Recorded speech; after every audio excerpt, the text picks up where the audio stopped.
It was a quiet evening at Walter Reed National Military Medical Center. President Donald Trump, accompanied by 2 Secret Service agents, made an unannounced visit to check on veterans recovering from recent conflicts. The media hadn't been informed. This visit was personal. He wanted to connect with the men and women who had sacrificed so much. As he exited one of the veterans' rooms, he walked past a nurse in blue scrubs standing quietly by a medical cart. She looked young, maybe in her late 20s, with her hair tied up in a messy bun and dark circles under her eyes. Her name badge read, Marina Lell, RN. Trump nodded politely as he passed, but she hesitated. Almost instinctively, she leaned in and whispered, "Sir, I know I'm just a nurse, but I need to say something, for the sake of someone who can't." The guards tensed, and Trump paused, slightly surprised. He turned to her, curiosity flickering in his eyes. "Go ahead," he said softly. Marina's voice trembled as she spoke. "There's a patient in room 114B. No family. He's a veteran, lost both legs in Afghanistan. He doesn't speak anymore, but—" She hesitated, her eyes glistening. "He smiles when I read him your speeches." Marina took a shaky breath. Today he cried. Not because he was sad, but because he felt seen. Trump blinked, processing her words. A moment of silence passed before she continued, her voice cracking. "He's losing hope. I don't know why I'm telling you this. Maybe because nobody else listens." "Not really." Trump studied her face for a long moment. "What's his name?" he asked, his tone steady. "Specialist Granger, sir. Dean Granger." With a solemn nod, Trump turned and began walking down the hallway toward room 114B. Marina stood there, frozen, heart pounding, unsure if she had just done something incredibly brave or incredibly foolish. She never imagined her whispered plea would actually be heard, and that the next 24 hours would change her life forever. Trump stepped into room 114B. The room was dimly lit, the steady beeping of machines filling the silence. Lying on the bed was Specialist Dean Granger, early 30s, pale, with a calm but hollow stare. Both legs were gone, and his hands rested on a thin blanket, fingers twitching slightly. Trump approached quietly. "Dean?" he asked gently. The soldier didn't respond, but when Trump sat down and placed a hand softly on the edge of the bed, Dean blinked twice, a flicker of recognition.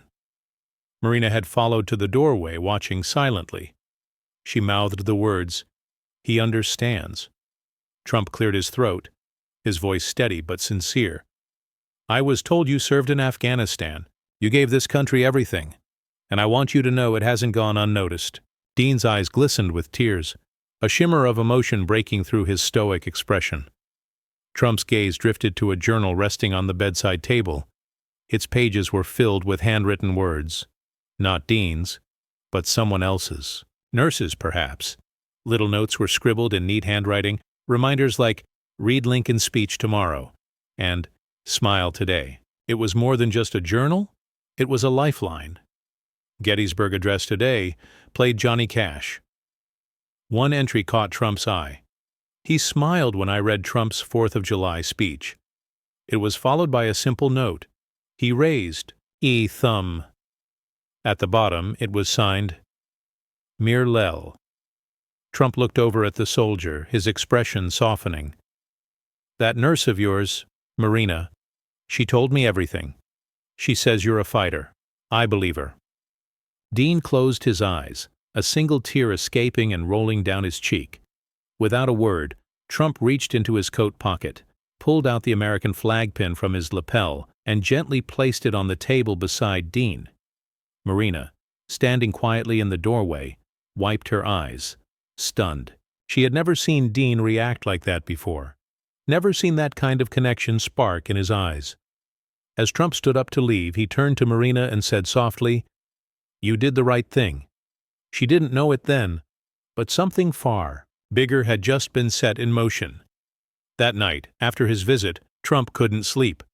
His mind kept circling back to the soldier, how silent he was, how deeply he had been moved.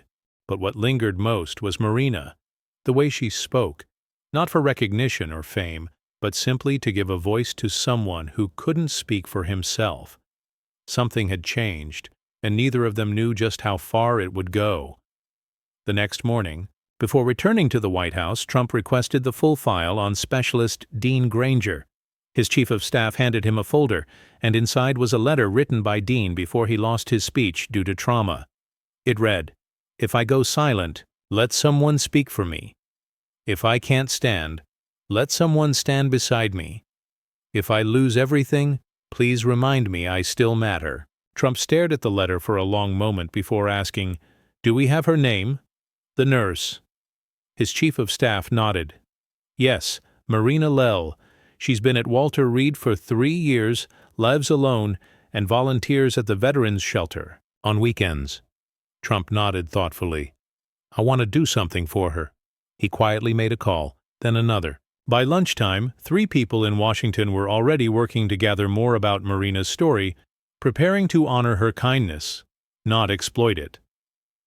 Marina was back on the floor, changing sheets, holding hands, and whispering hope. She had no idea what was coming.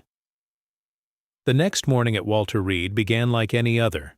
Marina grabbed her coffee from the vending machine, clocked in, and made her usual rounds.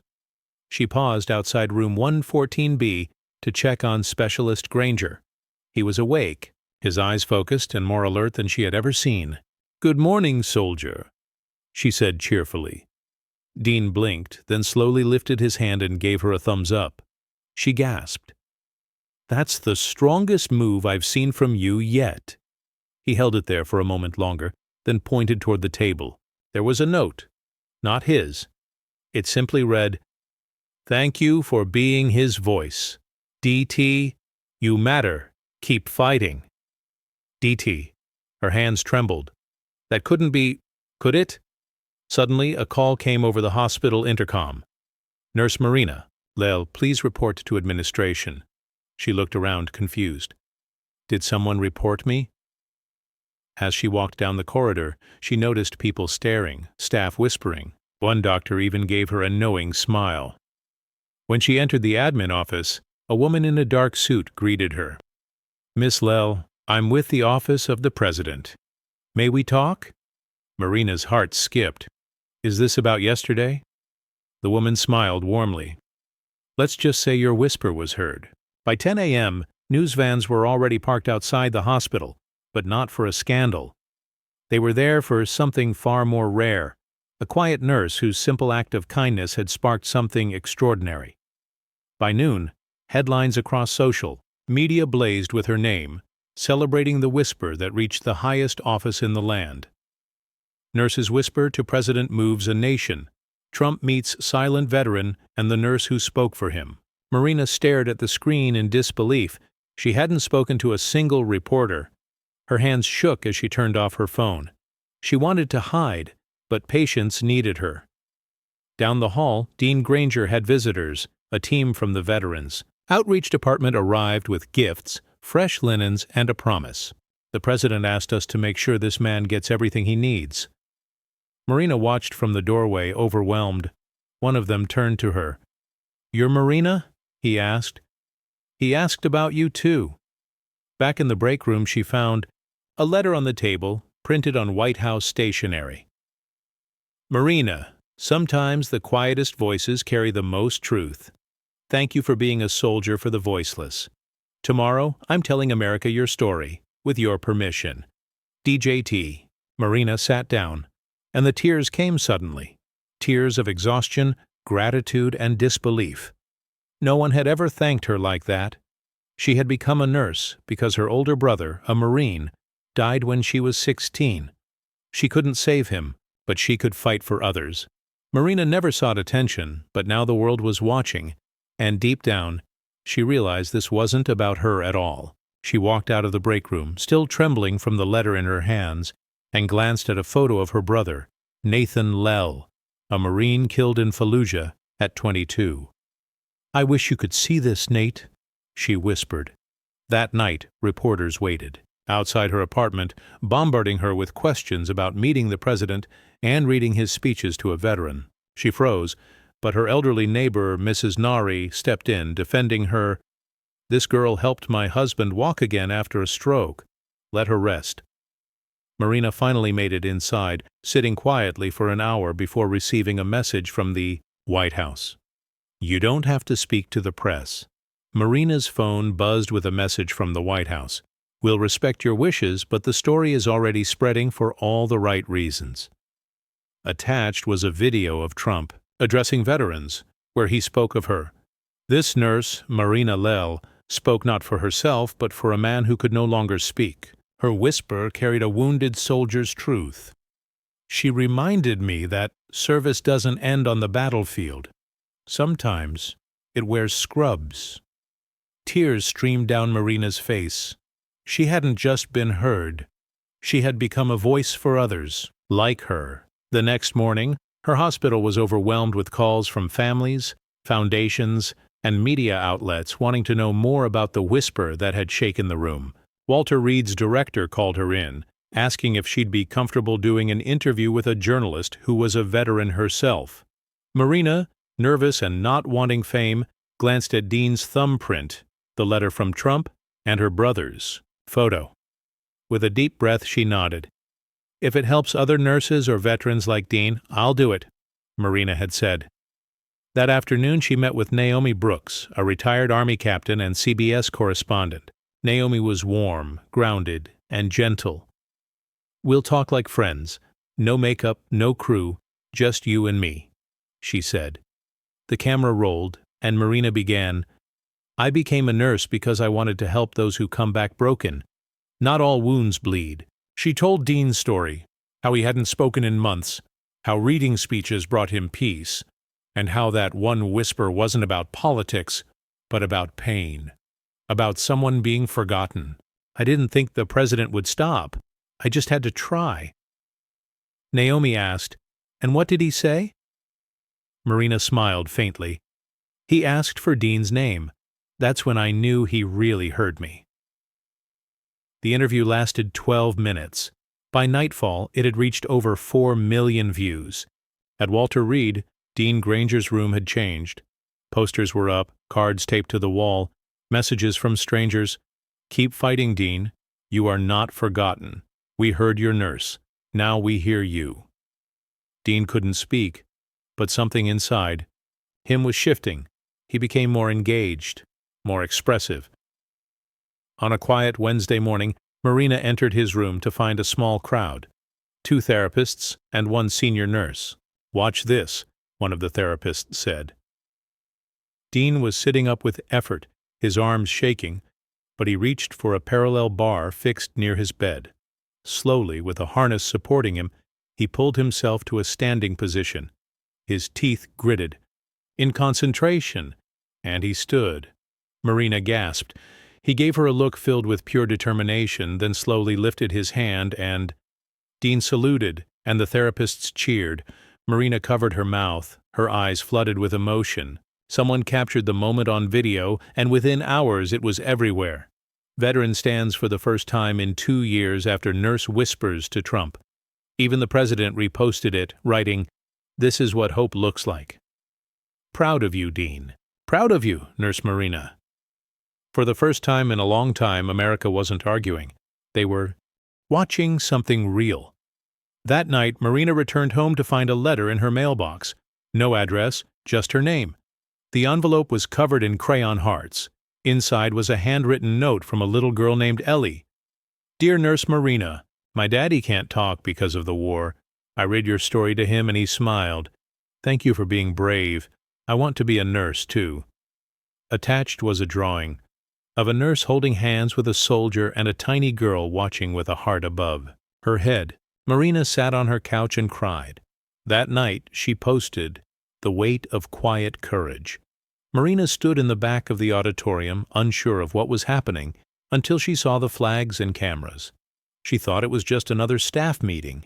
But then President Trump walked in, flanked by Secret Service agents. He waved and stepped up to the podium. "We often honor those in uniform," he began. "But today, I want to honor someone who wore different colors. Blue scrubs and carried the weight of something far more important than a uniform: hope. Marina's heart raced as she realized this was about her. The post she had shared, the letter from Ellie, had sparked something much bigger than she could have ever imagined, and offered comfort to those who needed it most. The fame didn't change her. What mattered was the work, the quiet acts of kindness and compassion she continued to give. As President Trump pinned the Presidential Volunteer Service Award with distinction on her, he whispered, "Thank you for listening," and she responded softly, "Thank you for speaking." The room erupted in applause, but Marina barely noticed. Her focus remained on her patients, especially Dean Granger, who, from his wheelchair, lifted his hand in salute. That moment, replayed on television for days, would forever be a reminder of how a simple whisper could ignite a change. But for Marina, it was always about the people she cared for, the ones who needed someone to listen. Marina continued to dedicate herself to her work, never seeking rest even when her supervisor suggested she take some time off. "You've earned it," they said, but Marina shook her head. "They still need me." That night, a new patient arrived, Specialist Tara King, a young woman freshly returned from the combat zone suffering from severe PTSD. Tara barely spoke, refused food, and hardly moved, but Marina stayed by her side. Night after night, she read to Tara, poetry, letters from soldiers, even Ellie's crayon note, anything to offer a small connection. On the third night, Tara whispered, "You're the whisper nurse." Marina smiled gently. "I'm just someone who stayed." Tara reached out and grasped Marina's hand, realizing that sometimes the most powerful thing isn't a title, but simply being there, or a speech. It's showing up again and again that week. The hospital saw a 15% spike in volunteer applications, because when the world sees courage in scrubs, they want to follow a week later. Marina received a package at the hospital. Inside were 237 letters from veterans, active duty soldiers, and military families, some typed, most handwritten. One said, "I haven't been hugged since my last deployment after watching what you did. My daughter came home from school and hugged me for the first time in years." Retired Sergeant Paul Ramirez, another, "I wanted to end my life last month, but I watched your story, and suddenly I wanted to try again." Anonymous, the letters. Poured in. Marina spent every lunch break reading them, crying, replying. She wasn't a celebrity. She wasn't rich. She was just someone. Marina had created more than just a space for healing. She had started a movement. She set up a bulletin board in the hospital's veteran wing called Whispers That Echo, where she pinned a new letter every day. Soon, families began reading them aloud in waiting rooms. Visitors shared their own stories, and veterans who hadn't spoken in months began to open up. Marina hadn't just whispered to one soul. She had ignited a wave of connection. One evening, her phone buzzed with an unknown number. Hesitant, she answered. "Hi, is this Marina Lell?" a voice asked. "Yes, who's calling?" "My name is Peter Granger. I'm Dean's father." Marina stood up, startled. "Oh, no need to say anything." Peter's voice trembled. "I haven't heard from my son in 2 years. The doctors said I shouldn't expect much." He paused, fighting back emotion. "But yesterday he called me. He didn't talk, but he made sounds, and then he held the phone like he didn't want to." "Let go." Marina wiped away a tear. "He's getting stronger because of you," Peter said, his voice full of gratitude. "You didn't just care for him, you believed in him, and that changed everything." Marina sat down, feeling the weight of those words settle deep within her.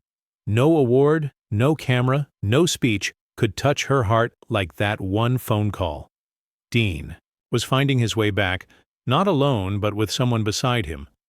Inspired by the letters, the salute, and Ellie's crayon note, Marina created something new. The Whisper Project. It was a simple idea. Volunteers would record short voice messages, reading poems, letters, and hopeful words, and then send them to veterans in recovery nationwide. She partnered with the hospital IT staff to create a small portal where anyone could upload an audio file. Nurses could then play these messages for patients. On the first day, they received 89 recordings. Within a week, over 2,000 voices, school kids, teachers, veterans, and even celebrities joined in. One patient whispered, "I didn't know I wasn't alone. I haven't heard kindness like that since Iraq." Marina didn't seek press, nor did she monetize the project. She simply kept building it quietly, steadily. A whisper had turned into a chorus, and the most beautiful part was that most people who sent messages never knew if theirs was heard, yet they sent them anyway. During a quiet shift while cleaning out an old storage room at the hospital, Marina discovered a box labeled Unclaimed 2011. Inside was a purple heart, still in its case. She brought it to the admin desk, and they traced it back to a veteran named Charles McHenry, who had died alone without any listed next of kin. Unable to let his memory stay forgotten, Marina visited the local cemetery that weekend and found his grave. No flowers, just a simple stone. She gently laid the medal on top and whispered, "You are remembered, Charles. You earned this." A passerby took a photo, and by Monday, it had spread across the internet. Nurse who whispered to President honors forgotten hero. Suddenly, the VA launched a national initiative, Project Honor Return, to locate and deliver every unclaimed medal to families or cemeteries, all because one nurse refused to let silence be the final word. Marina never liked speaking in public, but when invited to testify at a congressional hearing on veteran care, she agreed. Not for herself, but for Dean, Tara, Charles, and Ellie's dad. She entered the chamber with a folded note in her pocket. Her brothers. She didn't read statistics or scold anyone. Instead, she told stories of men who returned broken and the women who fought to piece them back together. Stories of silence and whispered hope. She finished with a quiet sentence. Not every hero holds a gun. Some hold a hand, and sometimes that saves more lives than will ever be counted. When Marina sat down, the room was silent, then erupted in genuine applause, not performative, but sincere. That day, 3 new initiatives for veteran recovery passed unanimously, because sometimes change doesn't shout. It whispers. Months later, Marina walked into room 114B as usual. Dean was sitting up, smiling, and then he whispered, "Hi." She froze. Her heart stopped. "Hi," he said again, weak, raspy, but clear. Her eyes filled with tears. "Dean," she whispered. He reached for her hand and squeezed it. "I heard every word," he said slowly. "Thank you for being my voice." She sat beside him, holding his hand for a long time. Outside the window, the flag flew at half-mast for another hero. A soldier had passed that week, and the flag flew at half-mast in his honor. But inside that room, life was being reclaimed. It wasn't dramatic. It wasn't a headline. It was just one man and one nurse, and the moment when silence finally broke. A year after the original whisper, Marina received a handwritten letter. "Dear Marina, some stories fade. Yours never will. The whisper you gave me that day still echoes in my mind. It changed how I listen. It changed how I lead. You didn't seek glory, but you gave others a reason to keep going. You showed America what strength really looks like. With gratitude, Donald J. Trump." Inside the envelope was a second pin, smaller, simpler, and it read, "The whisper that changed everything. For service beyond the call." She placed the second pin next to the one he'd given her months earlier. 2 pins, 1 whisper, a lifetime of meaning. One morning, a new nursing student joined the staff at Walter Reed. Shy and clumsy on her first day, the girl was greeted warmly by Marina. "Why did you choose this path?" Marina asked. The girl smiled nervously. "Because of a story I saw about a nurse who whispered to a president. That whisper made my dad smile again. He was broken, but now he's here with me." She pointed to a man in a wheelchair outside. Marina walked over and saw Ellie's dad. He saluted. Marina nodded. Words weren't needed. The girl's name tag read, E. Miller, nursing intern. Ellie had grown up, and now she was ready to carry the whisper forward. Years passed, the world changed, but one story remained. shared in classrooms, clinics, and among families. A story of a nurse who didn't seek attention, of a whisper that didn't ask for power, but for presence, of a president who paused and truly listened, of a veteran who stood again, and of a child who became a nurse. One whisper, one life at a time. And long after retirement, Marina Lell stood before a class of young nurses. She didn't give a speech. She simply said, "Speak when others can't, stay when others leave, and always, always whisper with purpose." The room was silent.